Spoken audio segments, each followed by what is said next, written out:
6 degrees. The year was 1938. Austria was under German occupation, and Jews were desperately trying to flee the country.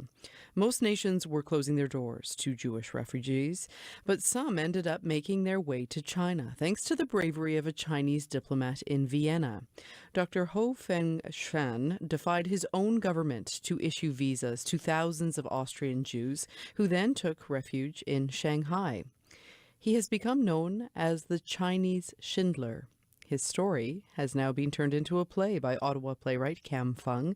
It is called Ho Fengshan, Righteous Among the Nations. It will be performed at the Emmanuel Alliance Church of Ottawa tonight and tomorrow night.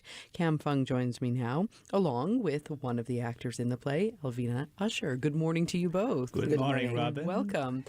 Cam, you stumbled on Dr. Ho's story, I think it was about a decade ago, and you started digging into it. That's right. How did you discover it in the first place? So I was working on the other drama play, and I started to notice that, wow, this fellow is amazing. But back then, there wasn't too much information about him on the internet. But over the years, those information grew and grew. And as recent as the last couple of years, there was so much material on the internet. And I also found his biography book, and there's a lot of information relevant to my drama play that I can get out from this book. Dr. Ho was a diplomat at the Chinese consulate in Vienna in the late 30s. Why did he decide to help Jewish refugees when so many other countries were refusing to? Now, this is exactly my interest in finding out, right? I want to know exactly what's the driving force behind this person. Why is he risking his career, risking his life? And what was the motive behind? So the more I dig into, the more I find out, especially in the first few chapters of his biography book, and I found out the answer. And I really want to put all these answers into my drama play to let the world know what these motives are. First of all, it's the Confucianism that he deeply rooted in, and also his religious conviction as a Christian, and also when he joined the Revolutionary Party back in the 1920s, the principle of those parties, and also his own characters and personality. It really, all these 5 things is the mixtures, is the driving force behind him. Elvina, at some point, Cam reached out to the Jewish community about putting on this play. That was the first time I think that you had heard of Dr. Ho. What captivated you about his story? His humanity and what he did for Jews at the time that everybody turned their backs on, and he it was against his own government. When his own government told him not to do that, there were night and days sitting and issuing visas, just those 3, 4, 5 people in the embassy, until they received the message from authorities from Foreign Affairs of China. They were trying to push as many visas as possible. Right. It was, he risked his own career, and because at that time Chinese received a lot of help from Germans to help with Japanese intervention. So, Dr. Ho really was, it's amazing. About 2,000 visas for 2,000 families of Jews, and now multiply by 60 years, we have 40,000 people. And you can see then why he's called the Chinese Schindler. Yes, absolutely. You play a Russian Jew who was already living in China when the Jewish refugees started arriving. What did you learn about what life was like for those refugees when they came to Shanghai? You asking me this question, and I have goosebumps because, Sunday I had first time see a whole entire play because it was divided into 2 parts. And it was really... The second part, I thought, showing the hardship in Shanghai, but I didn't realize what a great performance everybody did when they were in Vienna and with Gestapo scenes and everything.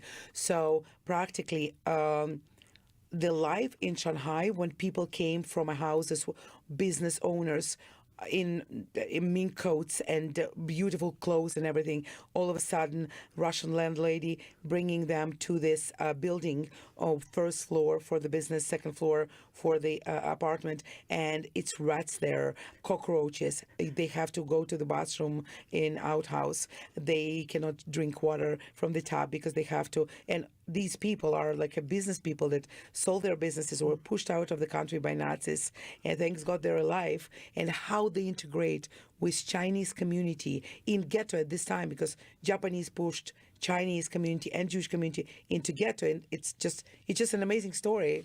It's remarkable when you think about it. I mean, in one sense, they would be so grateful to be escaping, yet, boy, did their life change. So they consider themselves very lucky, right? Even though they ended up with the poorest Chinese in Shanghai. However, because of humanity, they help each other, they support each other, edify each other, constructive to each other, supporting each other. So they were able to live happily through those 5 years when they were under Japanese occupation. So at the end of that, a lot of the Jewish people, they left Shanghai, they went to other parts of the world, they prosper. A lot of them went back there, right? In recent years, they went back there and they took the families in there and the reminisce, right, back in those days. It's an amazing story. I read so many books written by the Jewish refugees. I was amazed, right? That back in those days, even though it's a harsh condition, they live happily. And this is where my drama play is about, right? Yeah. It's not about material possession. It's about humanity. And what was it like? Alvina touched on the fact that she had goosebumps when she saw everything come together. What was it like for you, Cam, to see your communities come together to work on this project? Oh, it's amazing. Last year when this idea started, right, so I went to visit the Jewish community. I got great support. They're very positive. I went to the Chinese community. I got the same reaction. They were all saying, Cam, if you need help, come to us, which I did. I went to the Jewish Community Center. I went to the library. I received so much support, so much resources there. And I went to Berlin, the Jewish library there. I got favorable support, right? They dig up information for me. This is amazing, amazing. You have done a lot of work. I mean, if you were sitting in front of, I'm not even sure, where is Dr. Ho? Where is he buried? Well, he was buried in China, but he passed away in 1997 when he was about 96 years old. But a few years later, he received the Yad Vashen's title of Righteous of the Nation among the Nations. And then a few years later, his son and his daughter bring him back to China and rebury in China where he was born. So if you were sitting in front of his gravestone, what do you think that you would be reflecting on? I would say, thank you, Dr. Ho. Your legacy moved everyone. And I want to use drama play, whatever means, to let people know humanity, humanity, humanity.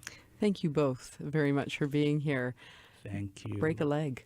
Thank you for having Thanks a lot. us. Thank you, Robin. Cam Fung is the writer and director of the play Ho Feng Shan, Righteous Among the Nations, and Alvina Usher is one of the actors in the play. It is being performed at Emmanuel Alliance Church of Ottawa tonight and tomorrow night at 7 p.m. It is sold out on both nights, but there is a waiting list, so we will tweet out the details to that. You don't need to have Twitter as well to see our account. You just go onto the Twitter website and search for Ottawa Morning. Thanks again. Thank you for having us.